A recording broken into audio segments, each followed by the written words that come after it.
ఉన్నంత పాపం. కానీ వ్యభిచారం శరీరానికి సంబంధించింది, అది దేవుడు క్షమించలేని పాపం.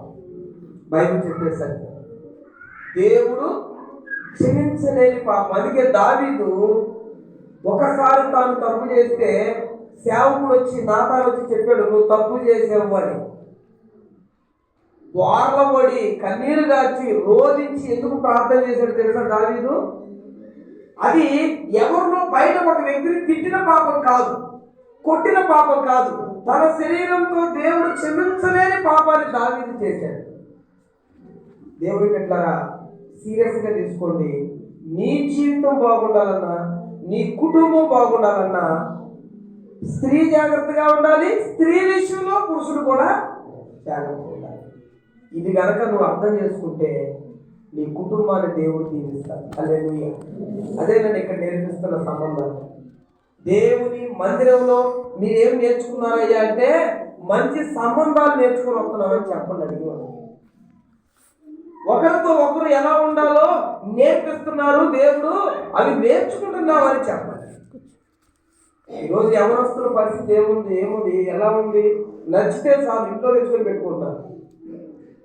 ఏమంటే వాళ్ళే ఇష్టపడతారు, తల్లిదండ్రులతో సంబంధాలే ఉండవు, తల్లిదండ్రులతో మాటలే ఉండవు. నచ్చితే చాలు ఇంట్లో తెచ్చుకొని పెట్టుకుంటారు. అదేదో పెద్ద నీతి కార్యంలాగా.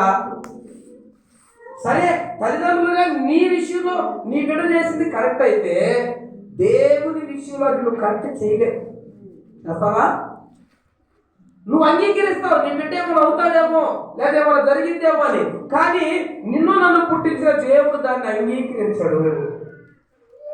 దేవుని నీతి మనుషుల నీతి కంటే ప్రత్యేకమైంది. దేవుని స్తోత్రం చెప్పండి. హల్లెలూయా. కాబట్టి దేవుని నీతి వైపు చూడు. వారికై వారు వివాహాలు చేసుకునేటట్టయితే పూర్వకాలం నుంచి పెద్దలు ఎందుకు వివాహాలు చేస్తూ వచ్చారు? అయ్యా పలానా ఊర్లో అమ్మాయి ఉంది, అయ్యా అబ్బాయి ఉంది, మరి మీకు ఇష్టమేనని మధ్యవర్తి నుండి ఎందుకు వివాహాలు చేశారు కదా? దైవ నియమాన్ని తప్పించి ఏముందిలే అని చాలా మంది చాలా ఘోరంగా మారిపోతున్నారు. కానీ దేవుడు దాన్ని ఒప్పుకోడు. కాబట్టి ప్రభువుని ఎరిగిన మనమైనా సరే జాగ్రత్తగా ఉండాలని దేవుడు చెప్తున్నాడు. ఇలాగే ఎన్నో దేవుని బిడ్డల ఎన్నో వ్యవస్థలు, ఎంతో మంది యవనస్తుల జీవితాలు పాడైపోతున్నాయి. కేవలం ఒక పాపం, అక్రమ సంబంధాలు పెట్టుకొని వారి జీవితాన్ని వారు పాడు చేసుకుంటున్నారు. చాలా మంది చేతులారా పాడు చేసుకుంటారండి, చేతులారా పాడు చేసుకుంటున్నారు. ఎందుకు వారు అలా పాడు చేసుకుంటున్నారయ్యా అంటే ఫోన్లో చూస్తూ ఉంటారు. చెప్పేది ఏముంది? ఇప్పుడు అందరి చేతుల్లో ఏముంది? ఫోన్ ఉంది. వాళ్ళు ఏది చూడాలన్నా చూడవచ్చు. తెలుసా ఫోన్లో మీకు? ఏమ్మా, ఫోన్లో ఏది చూడాలన్నా చూడవచ్చు. దాన్ని ఎలా వాడాలో అలా వాడుతున్నారు. వారు ఉద్రేకాలకు గురైపోయి చేయకూడని పాపాల కోసం ఎంత దూరమైనా వెళ్తున్నారు. ఒక ఆయనట ఒక దేశం వెళ్ళొచ్చాడట, ఒక నైట్ అంతా ప్రయాణం చేశాడట ఫ్లైట్లో.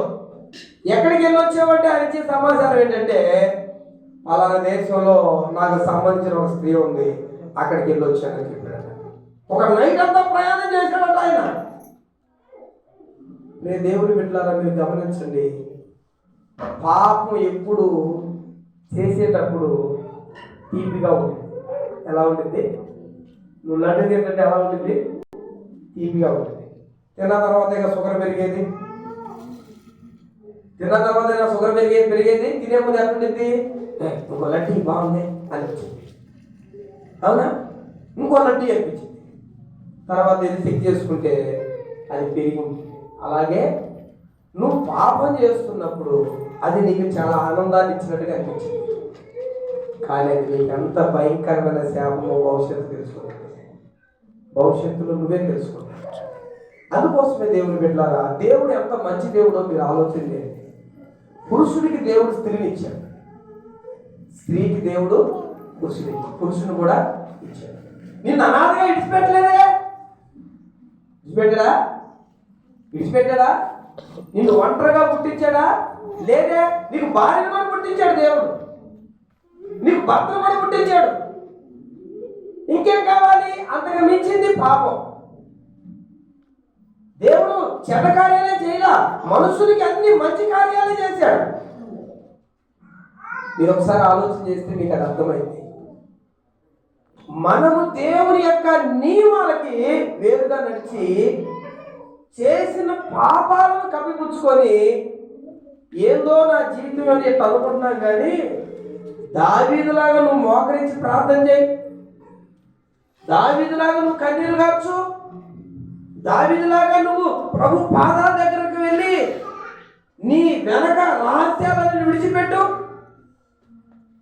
దేవుడు నిన్ను దీవిస్తాడో లేదో నీకు అర్థమైంది.